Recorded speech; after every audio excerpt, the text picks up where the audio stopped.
প্রধানমন্ত্রীর নামে সামাজিক মাধ্যমে অপপ্রচার চালানোর অভিযোগে ভাইকোড়া থানায় লিখিত মামলা দায়ের করেছে ৩৮ জোলাইবাড়ি মণ্ডল বিজেপি। শুক্রবার এই অভিযোগ দায়ের করেন দলের যুব মোর্চার মণ্ডল সভাপতি কেশব চৌধুরী সহ অন্যান্য নেতৃবৃন্দ।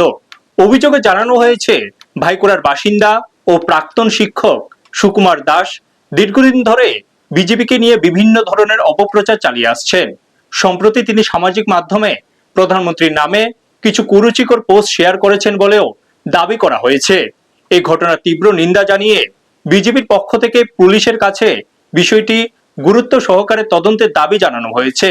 অভিযোগ দায়েরের পর সংবাদ মাধ্যমের মুখোমুখি হয়ে কেশব চৌধুরী বলেন, পুলিশ যেন দ্রুত সঠিক তদন্ত করে দোষীদের বিরুদ্ধে কঠোর ব্যবস্থা নেয়।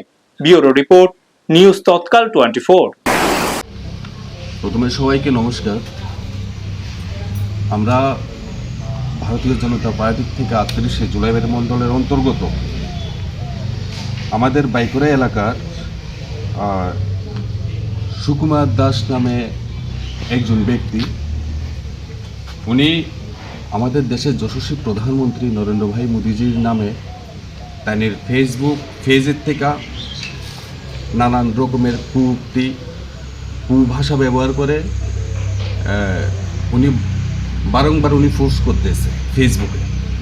তো তারই প্রতিবাদে আজকে আমরা এখানে এই ভাইকোড়া এলাকার জনপ্রতিনিধি বা আমাদের সোশ্যাল ওয়ার্কার যারা আছে, আমরা সবাই মিলে আমরা ভাইকোড়া পিএসে একটা এফআইআর করেছি এবং আমরা চাইব আগামী দিনে শুধু আমার ভাইকোড়া এলাকা নয়, গোটা দেশের মধ্যে যেন আমাদের এমন মহান নেতার নামে যেন কেউ কোনো কুউক্তি করতে না পারে।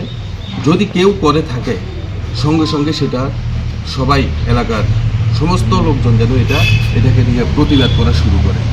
এইভাবে আমাদের দেশকে বাঁচাতে হবে।